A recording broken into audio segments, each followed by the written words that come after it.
ꯅꯨꯡꯁꯤꯕꯤꯗꯨꯅ Manipur entertainment ꯆꯦꯅꯦꯜꯕꯨ subscribe ꯑꯃꯁꯨꯡ like ꯇꯧꯕꯤꯔꯝꯃꯨ꯫ Channel ꯑꯁꯤꯅ ꯉꯁꯤꯁꯨ ꯃꯌꯥꯝꯕꯨ ꯇꯔꯥꯝꯅ ꯑꯣꯛꯆꯔꯤ꯫ ꯉꯁꯤꯁꯨ ꯃꯅꯤꯄꯨꯔꯤ ꯍꯣꯔꯔ ꯁ꯭ꯇꯣꯔꯤ ꯑꯃ ꯃꯌꯥꯝꯗ ꯈꯨꯗꯣꯟ ꯇꯝꯖꯒꯦ꯫ ꯋꯥꯔꯤ ꯑꯁꯤꯕꯨ ꯂꯥꯟꯊꯣꯛꯆꯈꯤꯕ ꯃꯇꯝꯗ ꯁꯣꯏꯈꯤꯂꯥꯟꯈꯤꯕ ꯌꯥꯎꯔꯕꯁꯨ ꯃꯌꯥꯝꯗ ꯉꯥꯛꯄꯤꯅꯕ ꯍꯥꯏꯖꯔꯤ꯫ ꯐꯔꯦ ꯑꯗꯨꯗꯤ ꯃꯌꯥꯝ ꯋꯥꯔꯤꯁꯤ ꯍꯧꯅꯕ ꯇꯧꯖꯔꯒꯦ꯫ ꯃꯥꯏꯕꯤ ꯇꯔꯦꯠ꯫ ꯈꯨꯡꯒꯪꯗꯨꯒꯤ ꯑꯣꯏꯅ ꯅꯤꯡꯊꯧ ꯑꯃ ꯄꯥꯜꯂꯝꯃꯤ꯫ ꯅꯤꯡꯊꯧ ꯑꯁꯤꯒꯤ ꯃꯃꯤꯡꯅ ꯍꯤꯔꯤ ꯅꯤꯡꯊꯧ ꯀꯧꯏ꯫ ꯍꯥꯏꯔꯤꯕ ꯅꯤꯡꯊꯧ ꯑꯁꯤꯅ ꯃꯥꯒꯤ ꯂꯩꯕꯥꯛ ꯑꯗꯨꯕꯨ ꯂꯩꯉꯥꯛ ꯁꯥꯁꯣꯟ ꯇꯧꯗꯨꯅ ꯄꯥꯜꯂꯛꯄ ꯃꯇꯝꯗ ꯃꯥꯒꯤ ꯃꯇꯦꯡ ꯑꯣꯏꯅꯕ ꯅꯤꯡꯊꯧ ꯑꯁꯤꯅ ꯃꯥꯏꯕꯤ ꯇꯔꯦꯠ ꯑꯃ ꯁꯅꯥ ꯀꯣꯅꯨꯡ ꯑꯗꯨꯗ ꯊꯅꯝꯃꯤ꯫ ꯃꯇꯝ ꯆꯨꯞꯄꯗꯁꯨ ꯃꯥꯏꯕꯤ ꯇꯔꯦꯠ ꯑꯁꯤꯅ ꯊꯋꯥꯏ ꯍꯛꯆꯥꯡ ꯌꯥꯎꯅ ꯅꯤꯡꯊꯧ ꯑꯁꯤꯒꯤ ꯃꯇꯦꯡ ꯑꯗꯨꯝ ꯄꯥꯡꯕꯤꯔꯝꯃꯤ꯫ ꯃꯥꯏꯕꯤ ꯇꯔꯦꯠ ꯑꯁꯤꯒꯤ ꯋꯥꯈꯜꯂꯣꯟꯗꯁꯨ ꯃꯈꯣꯏꯅꯁꯨ ꯑꯁꯨꯝꯅ ꯈꯟꯖꯔꯝꯃꯤ꯫ ꯏꯅꯤꯡꯊꯧꯒꯤꯗꯃꯛꯇ ꯑꯩꯈꯣꯏꯅ ꯃꯇꯦꯡ ꯄꯥꯡꯕ ꯍꯥꯏꯕꯁꯤ ꯂꯩꯕꯥꯛ ꯑꯁꯤꯒꯤꯗꯃꯛꯇꯅꯤ꯫ ꯃꯗꯨꯅ ꯑꯩꯈꯣꯏ ꯇꯔꯦꯠꯅ ꯏꯅꯤꯡꯊꯧꯅ ꯅꯨꯡꯉꯥꯏꯈꯤꯔꯣꯏꯗꯕ ꯊꯕꯛ ꯑꯃꯠꯇ ꯇꯧꯒꯨꯝꯁꯤ ꯍꯥꯏꯗꯅ ꯃꯈꯣꯏ ꯇꯔꯦꯠꯁꯤ ꯍꯥꯏꯅꯔꯝꯃꯤ꯫ ꯋꯥꯐꯝ ꯑꯗꯨꯗ ꯃꯈꯣꯏ ꯇꯔꯦꯠꯁꯤꯅ ꯑꯃꯠꯇ ꯑꯣꯏꯅ ꯋꯥꯈꯜ ꯆꯞ ꯃꯥꯟꯅꯅ ꯅꯤꯡꯊꯧ ꯑꯁꯤꯒꯤ ꯑꯋꯥꯕ ꯇꯥꯔꯛꯄ ꯑꯃꯗꯤ ꯇꯥꯔꯛꯇ꯭ꯔꯤꯉꯩ ꯃꯈꯣꯏ ꯇꯔꯦꯠꯅ ꯀꯨꯞꯅ ꯌꯦꯡꯁꯤꯜꯂꯝꯃꯤ꯫ ꯂꯩꯕꯥꯛ ꯑꯗꯨꯁꯨ ꯂꯦꯞꯄ ꯂꯩꯇꯅ ꯌꯦꯛꯅꯕ ꯀꯌꯥꯅ ꯅꯤꯡꯊꯧ ꯑꯁꯤꯕꯨ ꯅꯝꯊꯅꯕ ꯑꯃꯗꯤ ꯊꯋꯥꯏ ꯃꯥꯡꯅꯕ ꯃꯇꯝ ꯄꯨꯝꯕꯗ ꯍꯣꯠꯅꯔꯛꯈꯤ꯫ ꯅꯣꯡꯃꯗꯤ ꯅꯤꯡꯊꯧ ꯑꯁꯤꯅ ꯃꯥꯏꯕꯤ ꯇꯔꯦꯠꯇꯨꯗ ꯑꯁꯨꯝꯅ ꯍꯥꯏꯔꯝꯃꯤ꯫ ꯉꯁꯤꯗꯤ ꯅꯈꯣꯏ ꯇꯔꯦꯠꯃꯛ ꯌꯨꯝꯗ ꯍꯟꯖꯔꯨꯔꯣ꯫ ꯌꯨꯝꯒꯤ ꯀꯔꯤ ꯑꯋꯥꯠ ꯑꯄꯥ ꯂꯩꯍꯧꯔꯤ ꯍꯥꯏꯕꯗꯨ ꯀꯨꯞꯅ ꯌꯦꯡꯁꯜꯂꯨꯔꯕ ꯃꯇꯨꯡ ꯅꯈꯣꯏꯅ ꯑꯩꯈꯣꯏꯒꯤ ꯑꯋꯥꯠ ꯑꯄꯥ ꯀꯌꯥꯗꯨ ꯑꯩꯅ ꯃꯇꯦꯡ ꯄꯥꯡꯂꯒꯦ꯫ ꯃꯁꯤꯅ ꯅꯈꯣꯏ ꯇꯔꯦꯠꯀꯤ ꯑꯋꯥꯃꯟ ꯁꯅꯥ ꯂꯤꯛꯀꯣꯟ ꯁꯦꯟꯖꯣꯏꯅꯤ꯫ ꯅꯤꯡꯊꯧꯗꯨꯅ ꯑꯗꯨꯝꯅ ꯌꯥꯝꯅ ꯅꯨꯡꯁꯤꯅ ꯃꯥꯏꯕꯤ ꯇꯔꯦꯠ ꯑꯗꯨꯗ ꯍꯥꯏꯔꯤꯕ ꯋꯥꯐꯝ ꯀꯌꯥ ꯑꯗꯨ ꯇꯥꯕꯗ ꯃꯥꯏꯕꯤ ꯇꯔꯦꯠꯇꯨ ꯃꯈꯣꯏꯒꯤ ꯃꯊꯃꯣꯏꯗ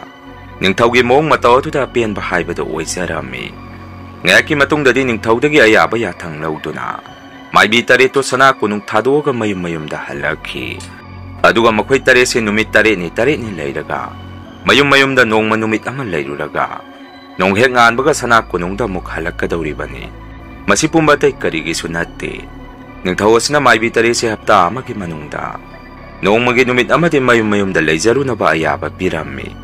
ꯑꯗꯨꯒ ꯑꯇꯩ ꯃꯇꯝꯗꯅ ꯅꯤꯡꯊꯧꯁꯤꯅ ꯃꯥꯏꯕꯤ ꯇꯔꯦꯠꯁꯤ ꯁꯅꯥ ꯀꯣꯅꯨꯡꯗ ꯂꯩꯍꯜꯂꯝꯃꯤ꯫ ꯃꯗꯨꯒꯤꯅꯤ ꯃꯥꯏꯕꯤ ꯇꯔꯦꯠꯇꯨꯅ ꯃꯌꯨꯝꯗ ꯆꯠꯈ꯭ꯔꯤꯕꯁꯤ꯫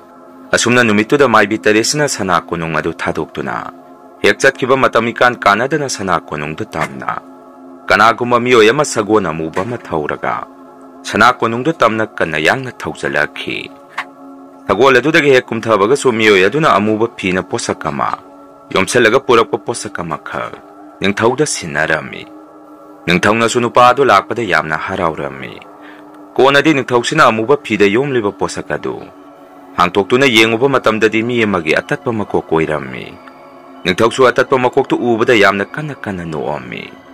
ꯉꯁꯥꯏ ꯁꯒꯣꯜ ꯑꯃꯨꯕ ꯑꯃ ꯊꯧꯔꯒ ꯂꯥꯛꯈꯤꯕ ꯐꯤꯃꯨ ꯁꯦꯠꯄ ꯃꯤꯑꯣꯏ ꯑꯗꯨꯗꯁꯨ ꯅꯤꯡꯊꯧꯅ ꯌꯥꯝꯂꯕ ꯁꯅꯥ ꯂꯤꯛꯀꯣꯟ ꯀꯌా ꯑꯃ ꯁꯤꯟꯅꯔꯝꯃꯤ꯫ ꯃꯁꯤꯒꯤ ꯃꯇꯨꯡ ꯄꯟꯊꯕ ꯇꯧꯗꯅ ꯁꯒꯣꯜ ꯑꯃꯨꯕ ꯑꯃ ꯇꯣꯡꯗꯨꯅ ꯂꯥꯛꯄ ꯃꯤꯁꯛꯇꯨ ꯅꯤꯡꯊꯧꯒꯤ ꯁꯅꯥ ꯀꯣꯅꯨꯡ ꯑꯗꯨꯗꯒꯤ ꯌꯥꯝꯅ ꯊꯨꯅ ꯑꯃꯨꯛ ꯍꯟꯈꯤ꯫ ꯃꯁꯤꯅ ꯇꯥꯛꯄꯗꯤ ꯅꯤꯡꯊꯧꯁꯤꯅ ꯃꯥꯏꯕꯤ ꯇꯔꯦꯠꯇꯨ ꯈꯪꯍꯟꯗꯅ ꯑꯔꯣꯟꯕ ꯊꯕꯛ ꯑꯃ ꯆꯠꯊꯔꯦ ꯇꯥꯛꯄꯅꯤ꯫ ꯃꯥꯏꯕꯤ ꯇꯔꯦꯠꯇꯨꯒꯤ ꯃꯅꯨꯡꯗ ꯃꯥꯏꯕꯤ ꯅꯍꯥ ꯑꯃ ꯌꯥꯎꯔꯝꯃꯤ꯫ ꯃꯃꯤꯡꯅ ꯂꯤꯛꯂꯥꯏ ꯀꯧꯏ꯫ ꯃꯥꯏꯕꯤ ꯂꯤꯛꯂꯥꯏꯅ ꯃꯌꯨꯝꯗ ꯍꯦꯛ ꯌꯧꯕꯒ ꯄꯤꯛꯂꯤꯕ ꯃꯥꯒꯤ ꯃꯆꯥ ꯑꯅꯤꯗꯨꯅ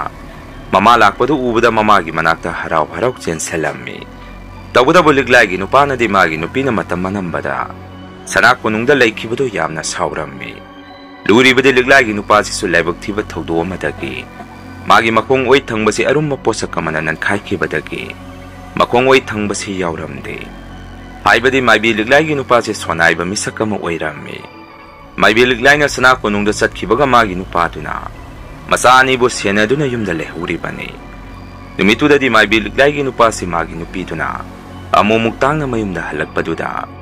ꯋꯥꯂꯥꯡ ꯀꯌꯥ ꯉꯥꯡꯕ ꯁꯛꯄ ꯇꯧꯔꯝꯗꯦ꯫ ꯂꯤꯛꯂꯥꯏꯗ ꯁꯥꯎꯅꯤꯡꯕ ꯑꯃ ꯂꯩꯕꯒꯤ ꯃꯑꯣꯡꯗ ꯎꯠꯂꯝꯃꯤ꯫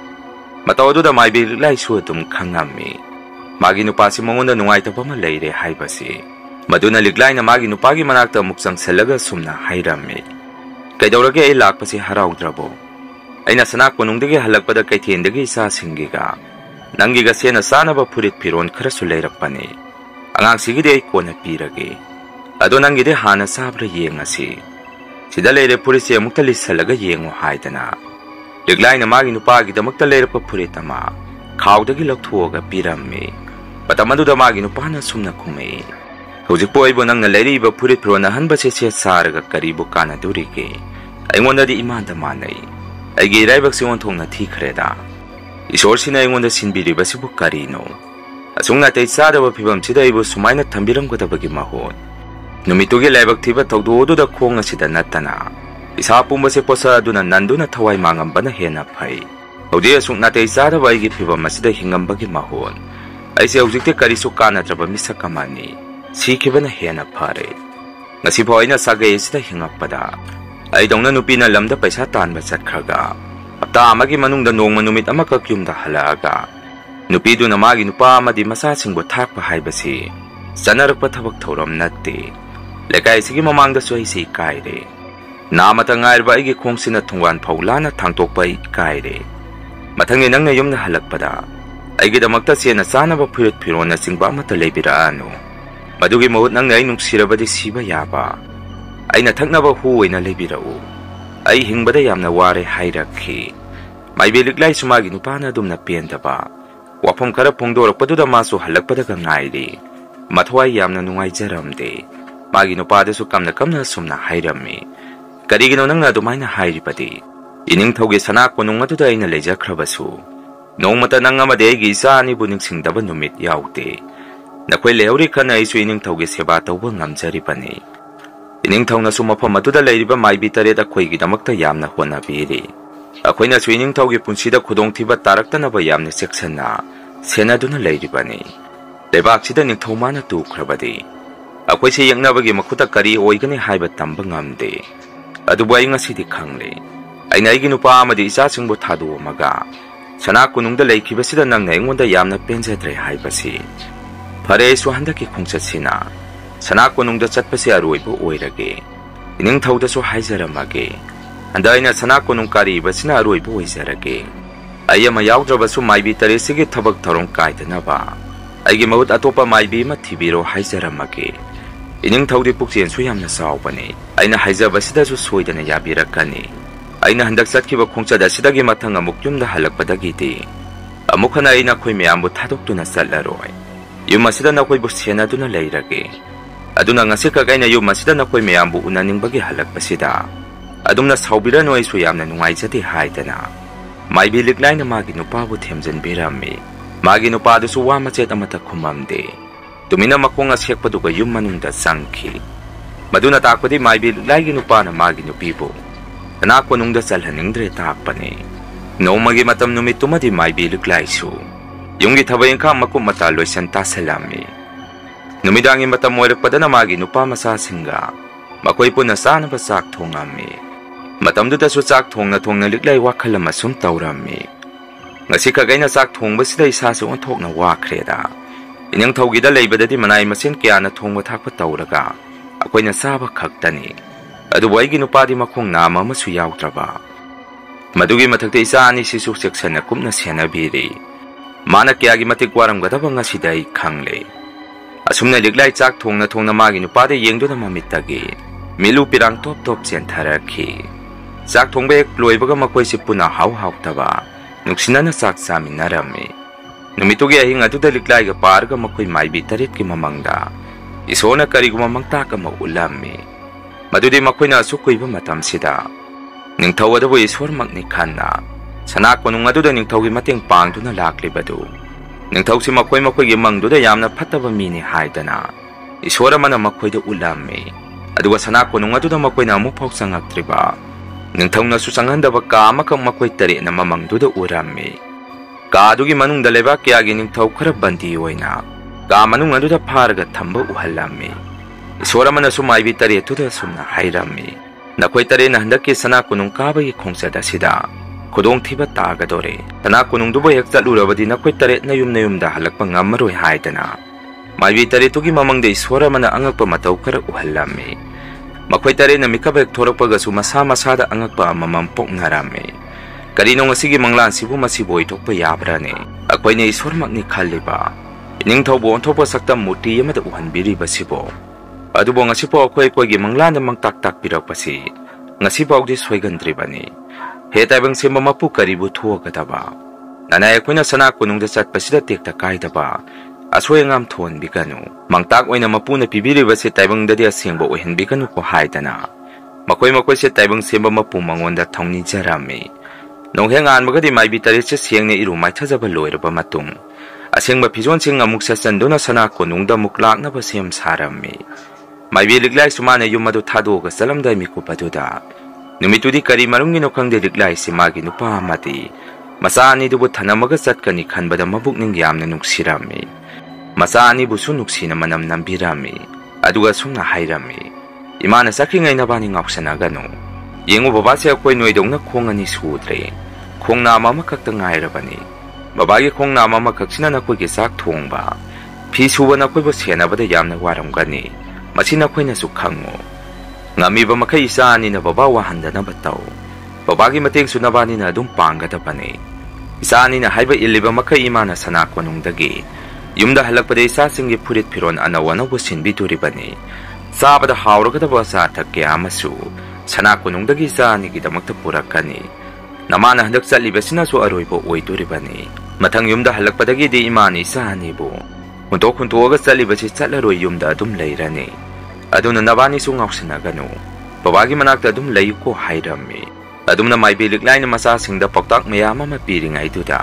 magi nupadu su tumina munna targa leirami maduda liklai su magi nupagi manakta muksangaga aisa lukhige phajana leibiramu isani da soina haijaramabani aya muksa lukhige hairami adubo handakti magi nupana liklai da sumna hairakhi phajana chalo khoigi damakta kari suwarunu aingonda gi isani na hena gyan tabani adugo wafam amana ngarang aina hu lero haikibadu mathang halakpadedi hugi mahut icha singa punna samina bayaba ngajaw amu waina leirga halu nangna halakadaba numitu isani ga thungana nangbu halakpa ngairongge chaluro thengkhrani asumna handakti liglai gi nupa su liglai da nuksina wafam kharasi hairami magi nupa gi wafam adu taru badagi liglai magi mathamoi se apen ba haibada oijarami mabungingda suki matik harau jarami panamasi oiduna su numituma de liglai si mayumda thado ga chaningam khide masigi matung liglai nuksina magi nupa amati masasingda salage hairamduna sana kunung tamna lakpa haurami liglai na sana kunung yoksalakpada maibi taruktu su liglai bu mafam amada ngairaka leirami hawjikte puna makhoi tare sure aduga ngaklibadi makhoi tare si makhoi ge mamangda isora mana ningtauge ronba maramda kariguma khara uhalambadu makhoi tare ki mangtak chi sap manarami aduna makhoi tare ki mangtak si mana salakpadagi makhoi je sana kunung da sangadaba kirami liglai na su makhoi atei singdo da sumna hairami ise mayam aide handak sana kunung karibasina su aroibo oirage aina sana kunung da laikhrabade ai gi nupadi yamna wahore mayam ga mimana basu natte ligli besani duga nupi aina tawgada bayungi thabak pungba su mana yamna wana hona duna leire ining thawda aide haijarage handak yumda hankibasina aigi aroibo oijarage haidana madude ining thawna su yabirakani khalli hairami liglai wapho maduda maibi taruktu su ning thawgi thawan phangba toklage hairakpaduda mathwai yamna nungai jaramde makhoi tarek ki manungda khwaidagi ahan oirabi maibi aduna asumna hairami phare nausa lao sanga che sana konungde ining thawna akhoibu ngaiduna leiramlani kariso kigano nakhoi akhoisi sormakti natte maduna ngarangi makta kadu chungbani haiba leite sanga se thengkhre lao hairami madudagi maibi tare che sana konung aduda karami makhoina sana konung hek yawbaga suning thawduna maibi tare se ngairaka leirami makhoi se thengna yawre haidana ning thawdu su yamna saurami kona ning thawduna sumna hairakki hawjik lemangda phamduna mideng tabiba hawbiro aigi khungmi lanmi singna haibada aigi yeknaba singna awang maike amadi makha pangbada lan kidama makhoina sem chaduna laikre hai masida ina mai pa kadar natraga maithi banangadra haibadu mideng amukta tabiu tinthabira nu matam laisalaktre hairakki adumna ning thawduna hairakpadagi maibi tare tu iswargi laigi dhyan tawduna mamit usanaraga laimit yengba hawki matam aduda maibi tare tu gi mamit ning thawgi lanmi singna yengnabagi lanmi kyabu tamthina hatpa tupa khara urakhi madudagi maibi tare tu na ning thawda sumna hairami ining thaw lan sidi akhona mai pakle yengnabagi lanmi pumba khoigi lanmi singna yamna laina tamthina hatokre adubai ining thaw wapha amata hangatsage ining thawna takpi bagi matung ina yeknabana khoigi lamda changsal e takpi bani adubu kari maramgina khoigi lanmi singna migi lamdoina changsallaga landaba mami emu uzai masibo karigino hangami wahangdugi pakum ning thawduna pirakhide Madugi mot mana landu ngame haidana kana noglakhi. Numitugi ningthaugi mataudu ubada maibi tari sumasa masada. Kariguma chingnaba khara poami. Masigi matung ningthongna lan ngambagi sana konung adu thadoktuna araubo phongdokpa sakringai. Maibi tari tuna makhoi gi mamangda uramba ka adu thong hangtoktuna yengna poponarami. Ngaglibadi ka adu makhoi tare na thong hangtoktuna yenguba matamdadi ka manung adu da lebak kya gi ningthaugi makok kakthatuna ka manung adu da pareng thetaga leirami. Madu urubada maibi tare tudi ningthaudubo kibana loikhi. Makhoina khaluriba kya duga sotayo narami. Numituda su ningthongna yeknaba kya na landarakadore hairibadusu aijanba oirami. Mana oina magi lanmi kai tharga migi lamda landa sanba oirami. Mamangda ningthauduna hairiba wafam pumba aranba oidaba tayonaba ngata oirami. Hojikti punamak khangakpadagi ningthauduna sana konung thadoktuna sakringai. Maibi tare to tumina sana konung adudagi makhoi tare se chenthoraki. Ngayak lairagadi ningthausu halaami. Ningthongna sumai khalakpada dum khangba ngamki. Lebak kyagi ningthaugi makok kaktuna thamba kaadu maibi tare tuna sangore haibasi. Aduga maibi tare tu suma leitringai sana konung thadoktuna tenkre haibasi khangami. Madudagi ningthauduna mamangda sagona muba mathauraga lakiba amuba pizon ngakta setpa mioi aduda maibi tare to mayum-mayumda yaudringai hal unapa yathang pikhi. Ningthaugi yathangi makha pona sagola muba thauba mioi adusu maibi tare tubu mayum yaudringai hal unapa kana yangna tanarakhi. Asomdana ningthaugi lanmi kyana laben tangka kya thattuna thanami. Maibi tare tusu satpham chenpham leitabadagi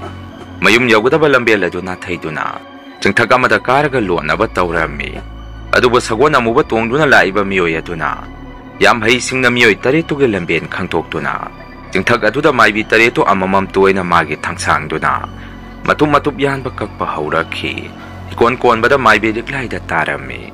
Maibi liklai na sumioi aduda magi thawai bukan bina ba kapsarami. Adubo mioi aduna kariso tabi khide. Maibi liklai gi mabuktuda magi thangsang aduna lengsanki. Maibi liklai gi aroiba mikub aduda mayumda lehauriba magi masani duga sonairaba magi nupaduga magi wakhanda aroi boina ningsingjarami. Masigi matung maibi tare to hatoklaba matung mafam aduda kom takthokuna siba haksang adu phumjalami. Thaudoksigi matung numit tare ni leiragadi maibi liklai gi nupaduna magi nupi halakpa numit ni haidana masani duga thungana thoktuna liklai halakpa ngairami. Phana kuirapong numit tasalapho magi nupi halaktabadagi masani da sumna hairami. Nakhoi manungda sangamo babaso ngayaktang lehokhige aduga sangagi hairami. Angang anido sangkraba matung phana kuiraphaw magi nupido halakmandabadagi masu manungda sangakhi. Masa singbucho sak thongtoktuna pijaraba matung tumhalami. Masa anido tungkraba matung amuk thongana thoraktuna magi nupibu ngairami. Kona thangdadi halaroi khangakpadagi maibi liklai gi nupagi wakhanda sumna khalami. Aina nangbu chatpa yaroi thingubadagi nangna ingonda nungsi wahina namthak tawbiramaba. Nupi noigi wase thajaba yadeko. Leikroko nangge sana konung aduda naning tamna mafam asida mukhana halabasu nanggi sangjaphamde aina piraroi. Aigi oiriba yongi taw asina suniko nangna tawribasi. Asumna liklai gi nupana liklai halaktabaduda serana ba wakhalola mada liklai pu yamna waraurami.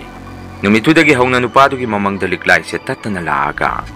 kaptuna magi nupada ay halakpa ngamdre nangay bu warugano. Isaani bu nangna phajana senabiyuko.